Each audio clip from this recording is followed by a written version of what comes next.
You're listening to a 58 Ember production.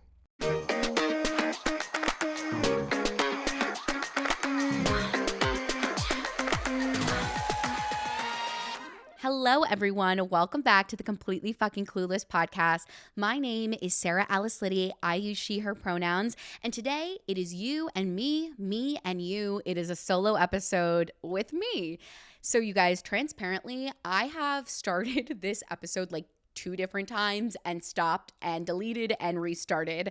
I think it can be so hard to do a solo episode. I feel like there are all these things I want to say, and then my mouth and my brain start going, and I start getting out of control, and I'm scrambling and stumbling, and it doesn't come out the way I want to. So it may happen again, but this one is going to be the episode that you guys see, no matter what. I cannot re-record this. I do not have the time. So let's just get into it. I'm so glad to be sitting down with you guys today. I feel like we're in a new season, new vibes, and I'm in a new age group.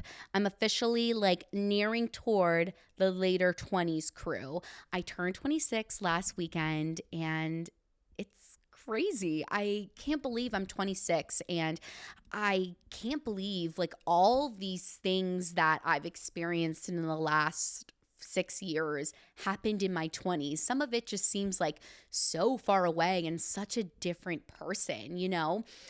And it's so interesting because when I started this decade, like I wanted different things and I was a different person than I am right now. And I know that's life and how it all goes, but it just feels so weird to kind of reflect on all of it. But yeah, I had a wonderful birthday last weekend.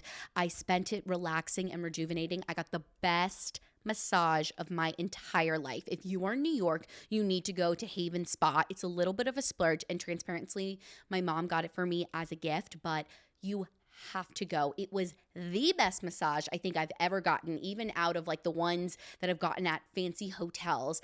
I literally, after she massaged the middle back, like my middle back, I felt like I could breathe again. All I was doing on that massage table was breathing so deeply into my back because I could finally like breathe. I just have been having the worst back troubles.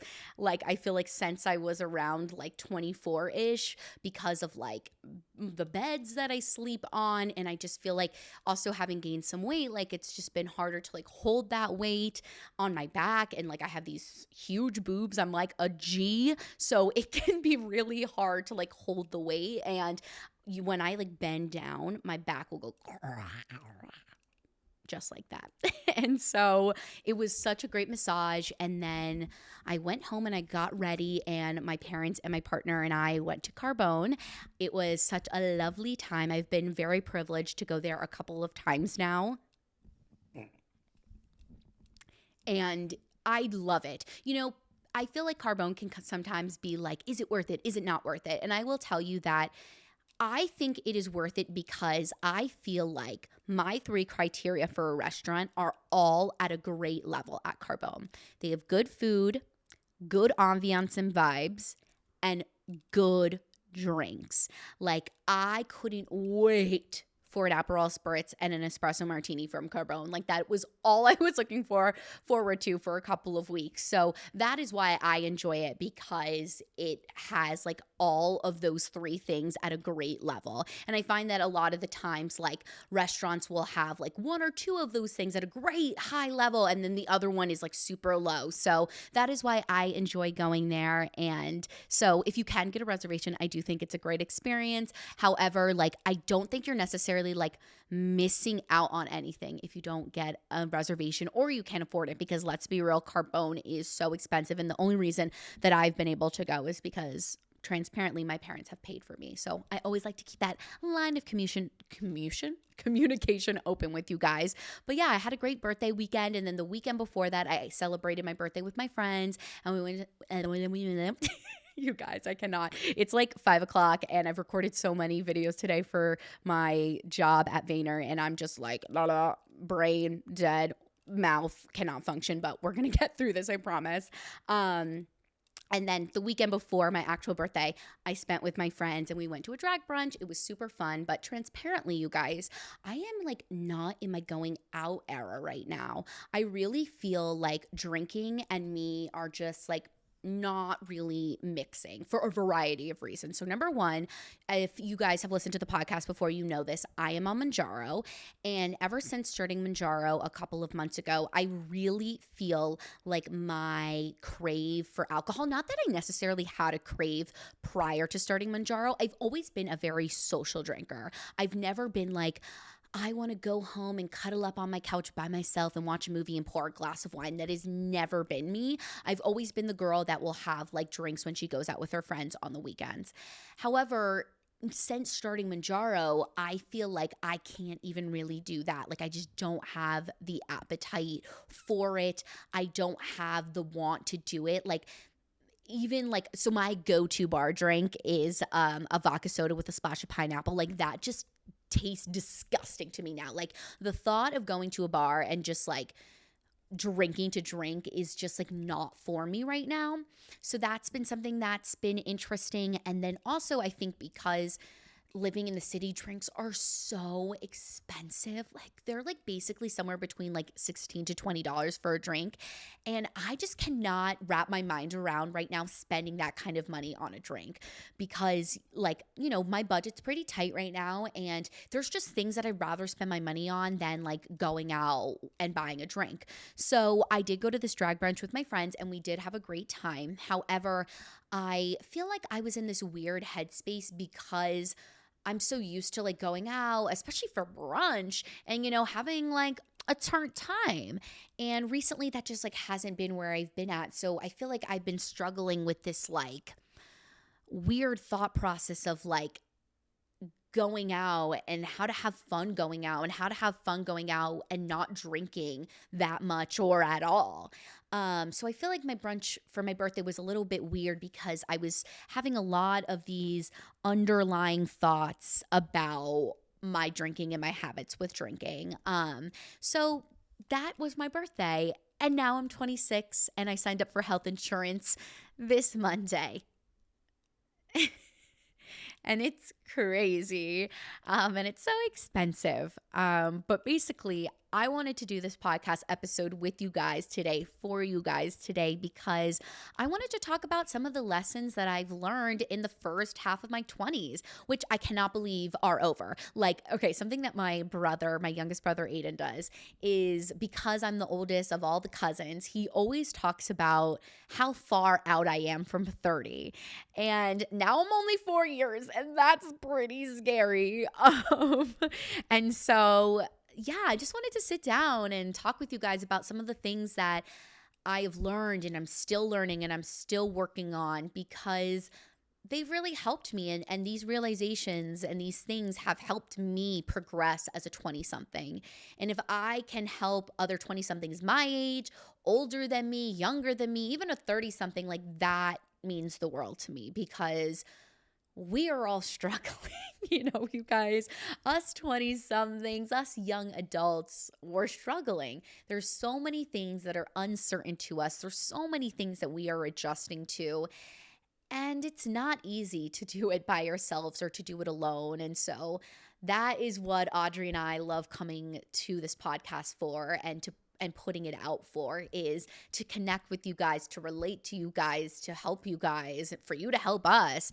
So yeah, I figured we could get into it and let's do it. So let's talk about some of the things that I've learned. So first and foremost, this is a recent lesson that I feel like I've learned.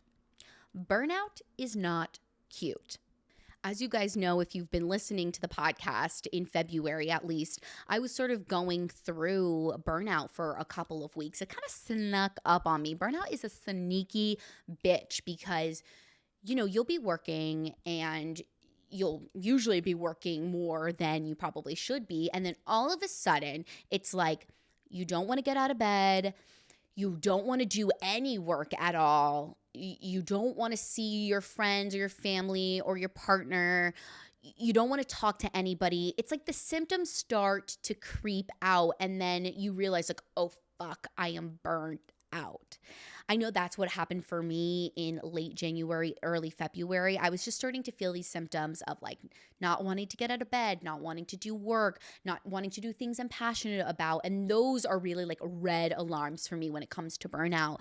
But I feel like this lesson of burnout is not cute is so important to me in the first half of my 20s is because I feel like I spent a lot of my early 20s pushing myself way too hard. You know, if you've been a longtime listener of the podcast, you have heard me talk about how my junior year of college, I actually left school because I was experiencing a depressive episode.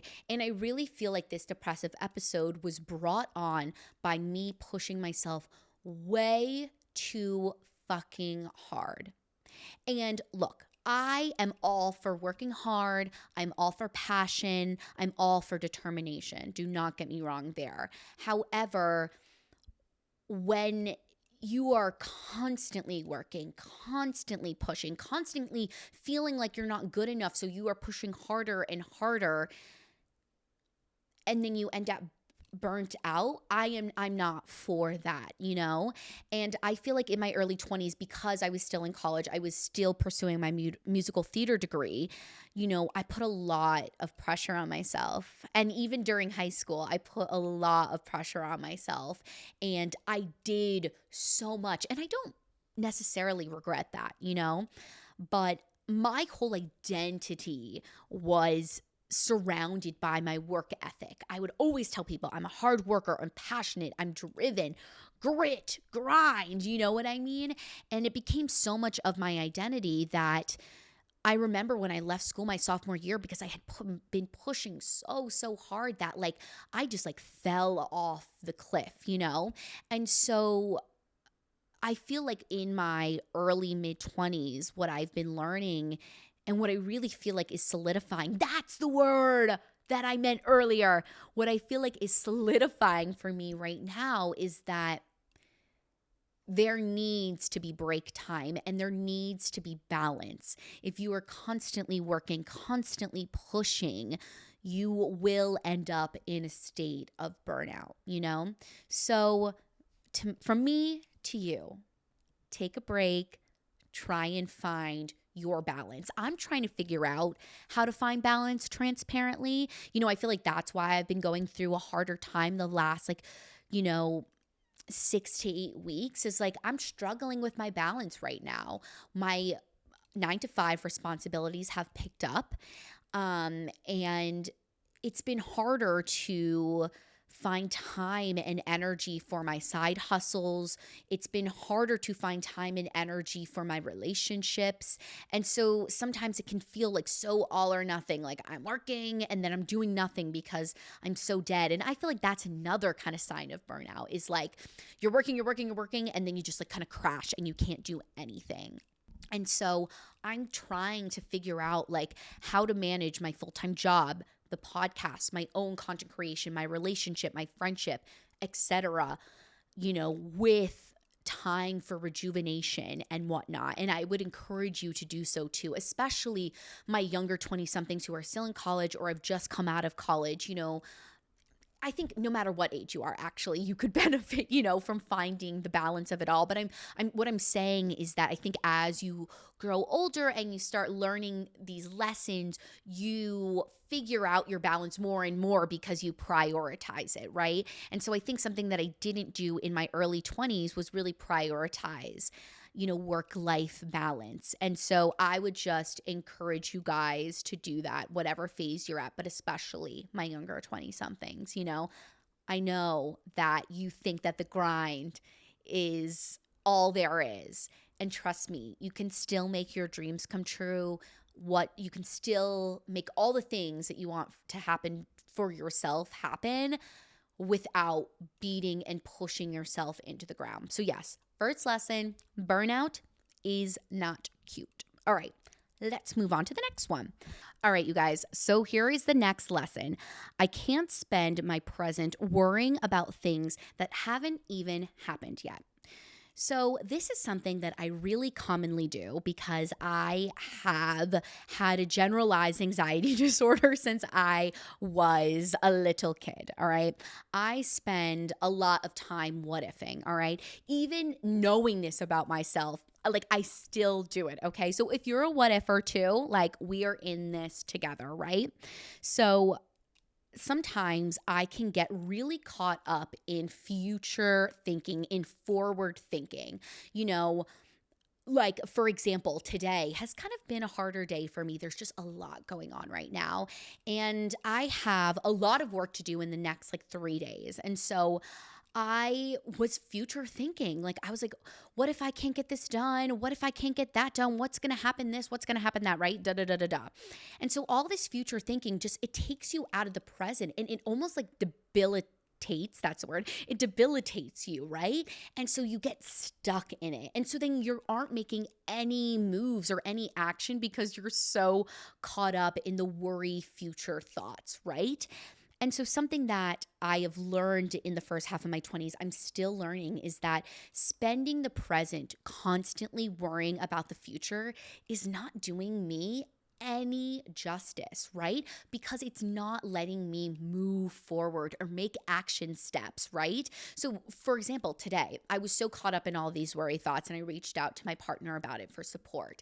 And they were like, okay, so you are stuck in these worry thoughts, right? So you're not making any moves, let's do one thing at a time, right? So let's accomplish the first thing and really be fully present in that thing and then move on to the next thing on your list. And little by little, as you focus on one thing at a time and go through the to-do list, you're checking off the boxes. Things are getting done, right? That are feeding into your future worry thoughts, right? Okay. So I know it can be so hard to break away from the what if mentality. I'm not saying that I'm perfect about it all the time. I'm certainly not, right?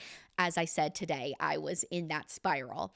However, the more that you can realize the spiral and realize the what if, cycle happening and say, okay, like I'm future forward thinking, right? Let's focus on what is happening right now, all right? Like tapping into how you're feeling in the current moment or tapping into, okay, like I am focusing on all these tasks that I have to do. Let me focus on this one task and get this task done and then move to the next one, right? The more that you can do that, the better, right? And then the second part of this lesson really is that I am capable and strong enough to handle whatever happens in the future, right? So a lot of these what ifs that we're thinking about, right? We're worried about the outcome, we're worried about the product and what is going to happen, right? In our brains, all the like fight or flight survival is like freaking out because of it. And so we rather be like better safe than sorry about it by prepping and what ifing and trying to save ourselves before it happens. But nothing has even happened yet, right? And something that really got me like into this lesson and made me realize this and made it click was my therapist. I go to her every other week with all these what if spiral thoughts. And for example, one of them last year for me was, what if I cannot handle a full-time job and my podcast at the same time? What if my podcast fails because I get a full-time job? This was something that was cycling through my mind a lot in the spring. And I remember this one therapy session, my therapist looked at me and said, like I told her, I was like, I'm going to fail. Like this is going to fail. It's all going to like blow up, blah, blah, blah, blah, blah. And she was like, Sarah, that hasn't even happened yet. Okay. Like one, you haven't even gotten a full-time job. Like your fears are holding you back so much that you're not applying to anything. You're not looking, right? So that's one. But two, like that hasn't happened. Your podcast hasn't blew up. Like nothing has happened, right? So why spend this present moment worrying or thinking that everything is going to blow up because you get a full-time job? like why spend this like present moment thinking about it if it hasn't even happened yet, right? And so she would constantly say like, okay, like I hear you, right? But that hasn't happened yet. So if and when that happens, we can worry about it then.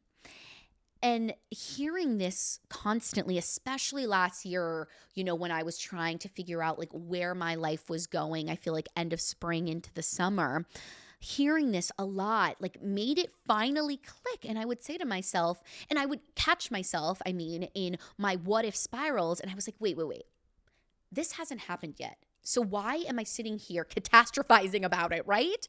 Like, why am I sitting here worrying about if I don't get this, that, and the other thing done, and it hasn't even happened yet? So again, bringing yourself into the present, like ending the catastrophizing of the what if, and really recognizing that, like, okay, nothing has come out of this what if thought yet.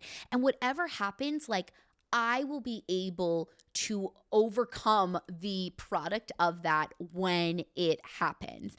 And, you may be saying to yourself, like, Sarah, like, I haven't been through an experience yet where, I brought myself into the present and then the outcome was negative. Like, let's say, right, that I stopped worrying about if my like getting a full-time job was going to blow up my podcast, right? I got the full-time job and things were blowing up, right?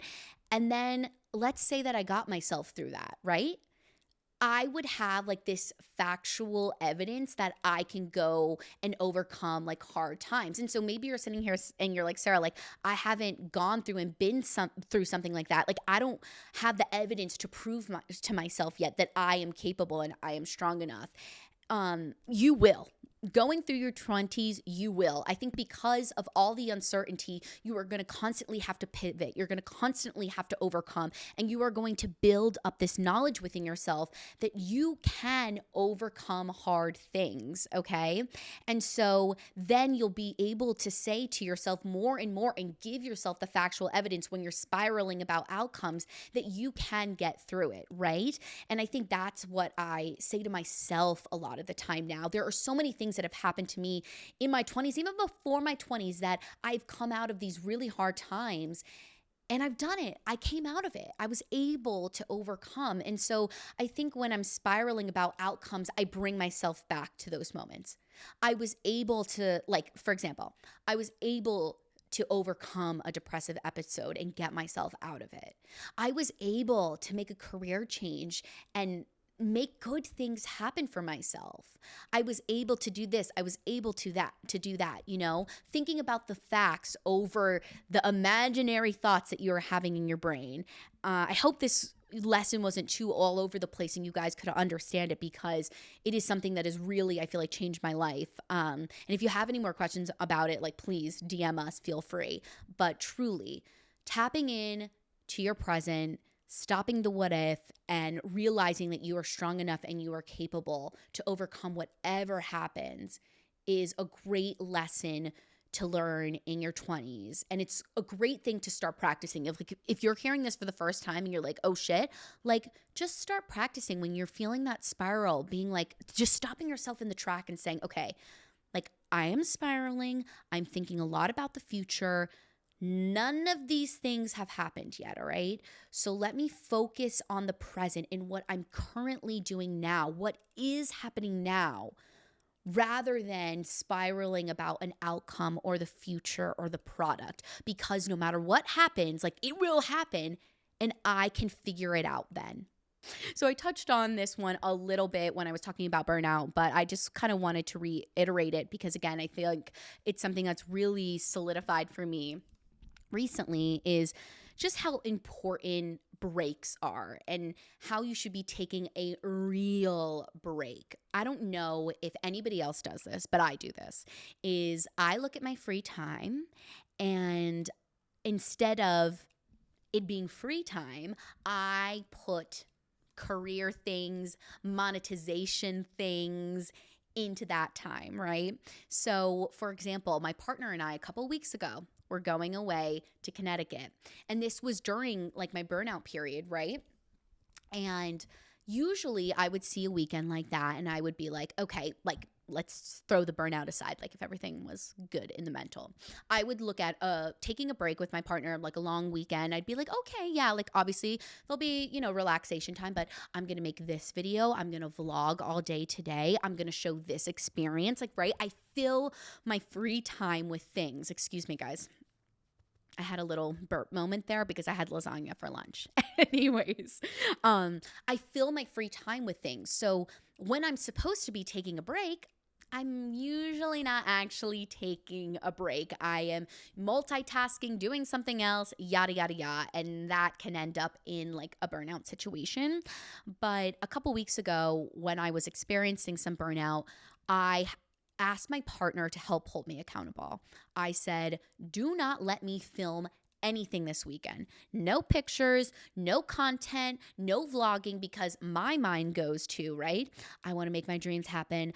I need to be posting. I need to be showing up on the algorithm, like all this shit, right? And so I'm like, okay, like I have free time. Let's make a vlog, like, like yada, yada, boo, boo. But then I'm not taking the break and I'm not having any time to rejuvenate myself, right? Or my brain or my creative centers.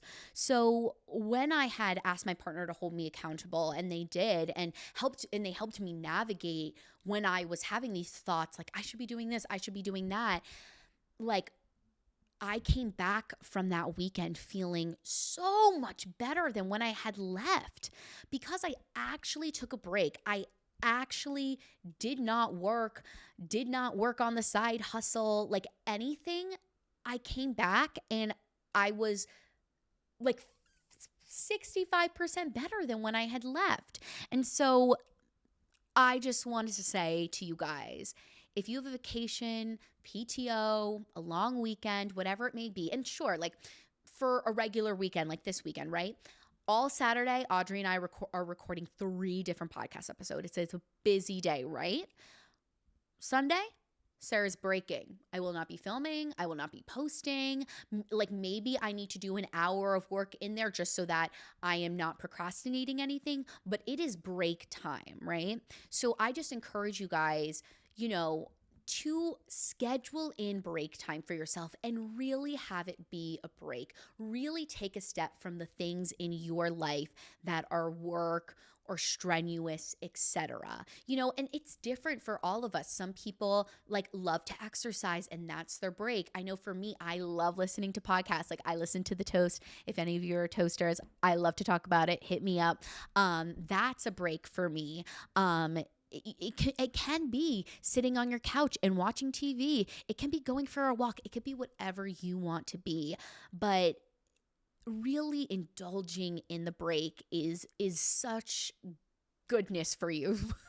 My words jumbled there. It is really just like so good for you to actually take the break. And so that is something that I feel like I've really recently learned and I will be implementing moving forward is when I am like on a break, I'm taking an actual break. For example, I'm going to California and then I'm also going somewhere with my partner in April. I'm taking 10 days off of work. I am so excited.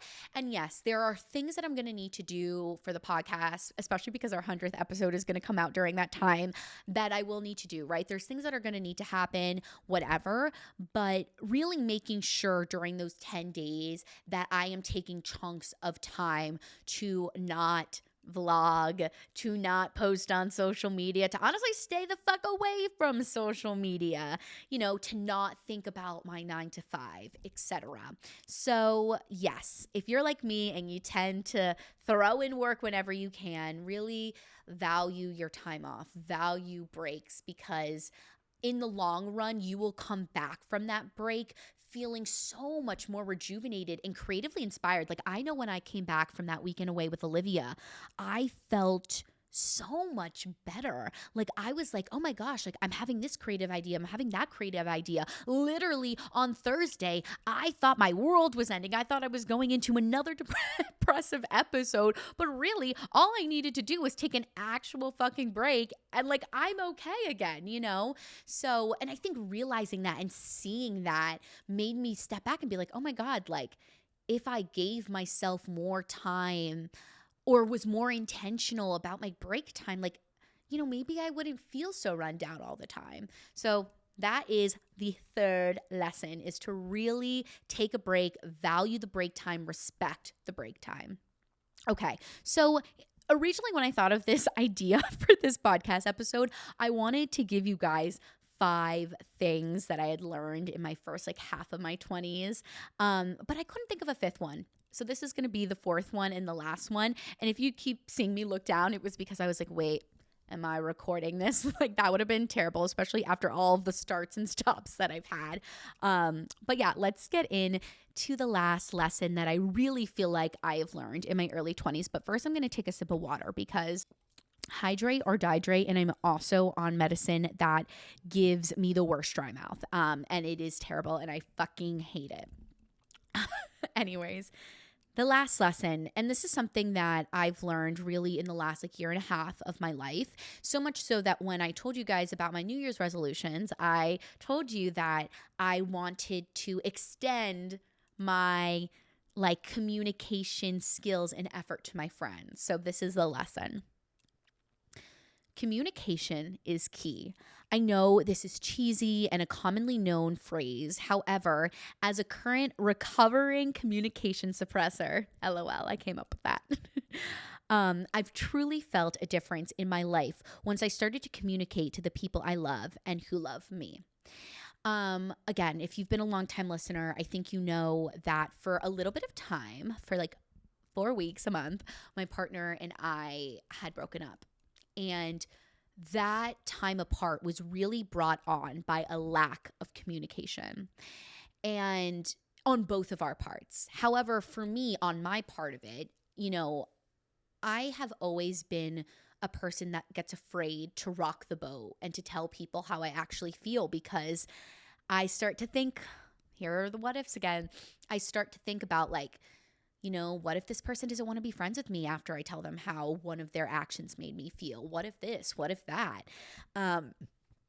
There's the lasagna again, you guys. LOL. Channeling it back in, bringing it back to the serious thought I was having. I grew up feeling like if I told people how I actually felt, they would leave me. And some of it was, kind of proven true. Some of it was really valid. And so I got this fear of telling people how I really felt. And I feel like my last relationship very much solidified it, because my ex-boyfriend, whenever I brought up how I felt, it was met with a lot of emotional violence and sometimes even physical violence. He would punch walls and things like that. And, it was scary. And so, with this relationship with my partner, Olivia, we've both been in therapy for a long time. So we have the skills to communicate, right? And I think we thought we were communicating, but we really weren't 100% openly and honestly communicating, because it's scary, right? I know for me, I was like, what if I tell Olivia these really uncomfortable and scary thoughts that I'm having, and they leave because they're like, why would you think that, right? And so I didn't communicate them, and therefore resentment builds up, and all of this shit just built up, and it exploded, right? And when we came back together in January of 2023, yes, that's it, January of 2023, we looked at each other and we made ourselves a really sincere promise. We were like, we need to actually actively work on our relationship. Yes, there were tons of parts of our relationship that were great, but we need to be checking in with each other and communicating. That was the big thing. We were like, all right, you know what? We went through this big break, and things need to change now. We need to actually tell each other how we are feeling about different things that are happening in our relationship. And we did that. And it took a while to build it up. If you've, again, listened to the podcast for a little bit, I keep saying that, but you just never know who's new around here. We spent a lot of time doing couples questions. Olivia had gotten this box of hundreds of different questions, and we would spend time, almost every time that we hung out with each other, I feel for the first 4 or 5 months after getting back together, answering questions. And these questions were a range of different topics: sex, deep thoughts, funny things, all this stuff. But what it did, I feel, at least for me, was just like open up this space with Olivia where I could just tell them anything and everything. Like, I thought our relationship was good prior to, our breakup at the end of 2020. But ever since, like, our relationship, ever since getting back together and really vowing to each other that we were always going to be 110% honest with each other, even if it disappoints the other one or gives the other one some sort of emotional feelings about it. Like, ever since we promised that to each other, like, our relationship has just been like, I'm gonna get emotional about it, has just been like so magical and like so special.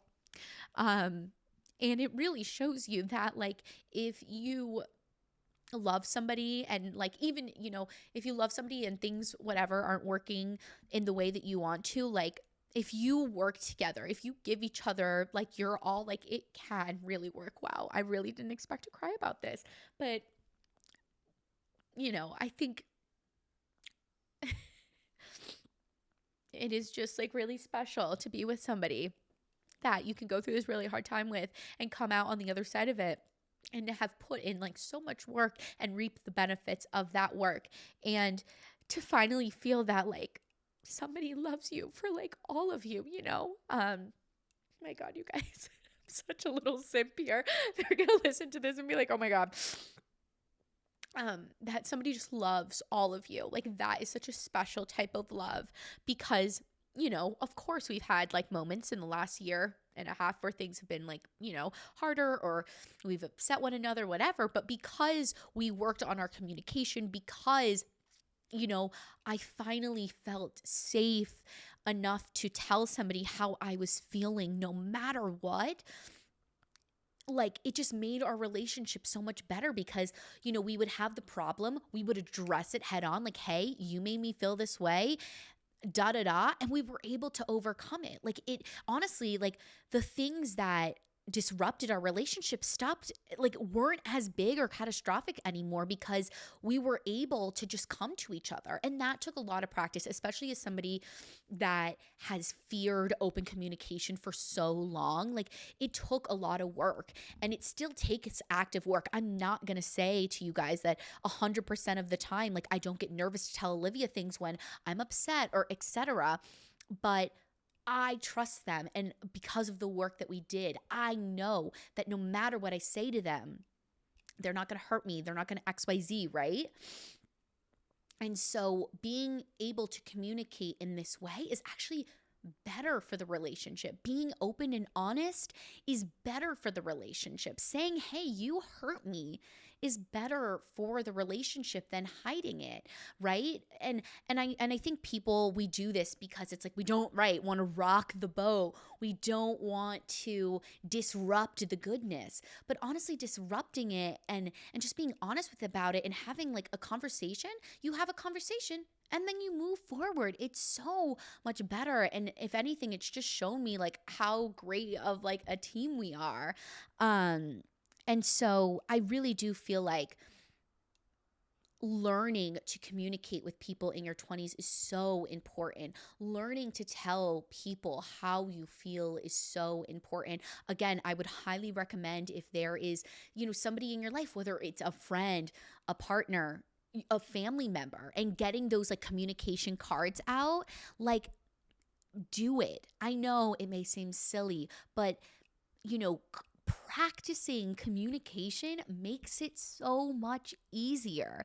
And now I feel like after seeing the benefits to my relationship, I am bringing this into my friendships. And I'm not saying, again, it's been easy the entire time. Like, I feel like it's been a little bit harder with my, with my friends for some reason, because the thing about my partner, guys, I'm like gonna get mascara all over my face. The thing about my partner is they are a very like even keeled person. They don't like to yell. They're very like chill.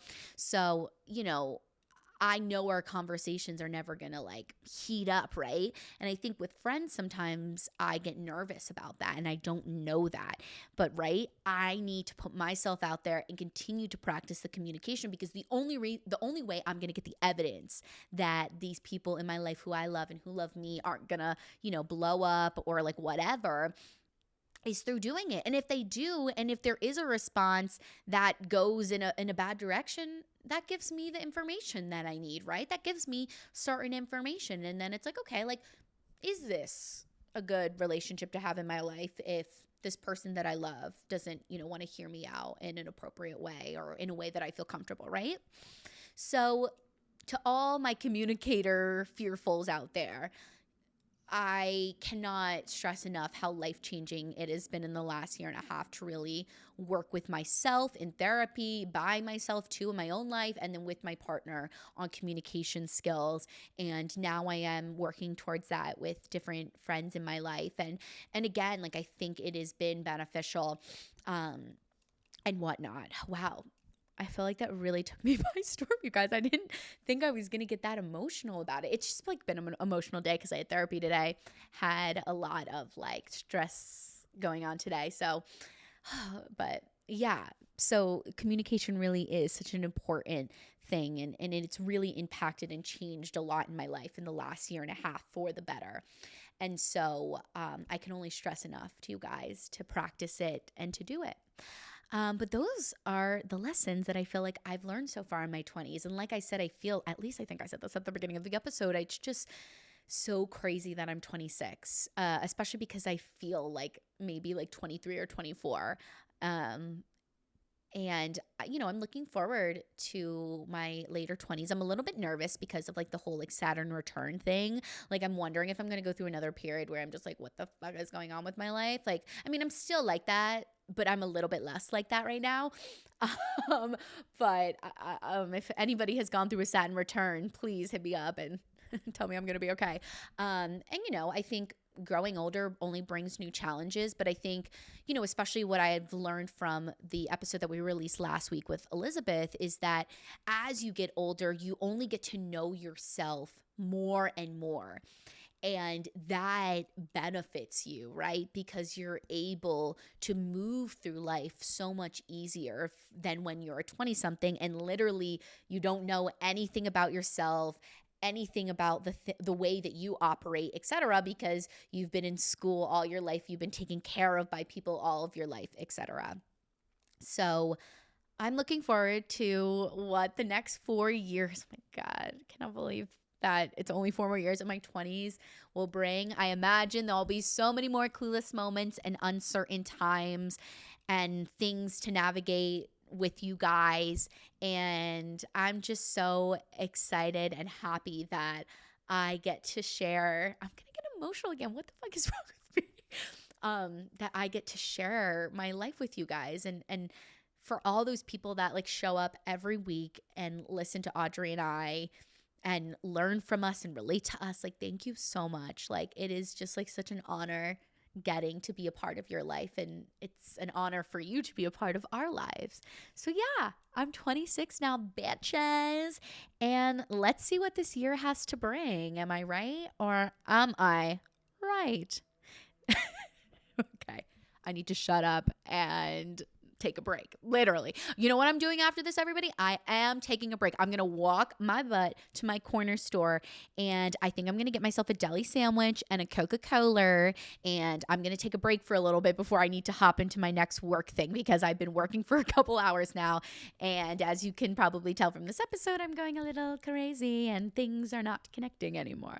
So thank you guys so much for listening to this episode and every episode, truly from the bottom of my heart, and I know Audrey's as well. We are so grateful for everybody who listens to this podcast, who follows us on social media, etc.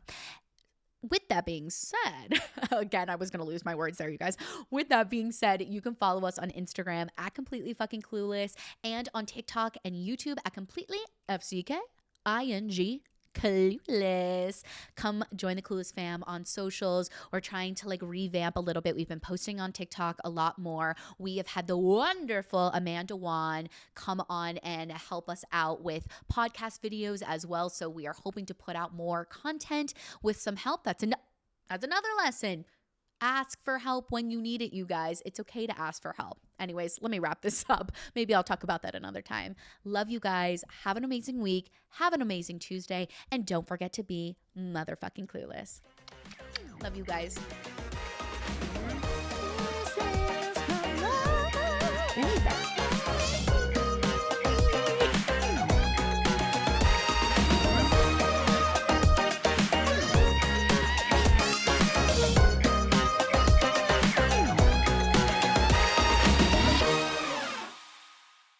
This has been a 58 Ember production.